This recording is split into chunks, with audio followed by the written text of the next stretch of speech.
நெல்லை down Nellaiappar கோவில் வெள்ளித்தேர் திருப்பணிக்காக பழனி கோவில் அறங்காவலர் குழு தலைவர் சுப்பிரமணியம், அறங்காவலர் குழு உறுப்பினர்கள் தனசேகர், பாலசுப்பிரமணியம் ஆகியோர் 200 கிலோ வெள்ளிக்கட்டிகளை வழங்கினர்.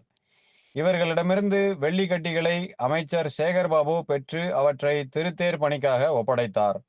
இந்நிகழ்ச்சியில் Nellai collector Sukumar, Robert Bruce MP, Nellai மத்திய மாவட்ட திமுக பொருளாளர் அப்துல் வஹாப் எம்எல்ஏ, முன்னாள் சபாநாயகர் ஆவுடையப்பன், மேயர் ராமகிருஷ்ணன், துணை மேயர் KR ராஜு, நெல்லையப்பர் கோவில் செயல் அலுவலர் எசக்கியப்பன், அறங்காவலர் குழு தலைவர் செல்லையா, நெல்லை மாநகர் மாவட்ட காங்கிரஸ் தலைவர் சங்கரபாண்டியன், அறங்காவலர் குழு தலைவர் முருகன், அறங்காவலர் வெயிலப்பன் உள்பட பலர் கலந்து கொண்டனர்.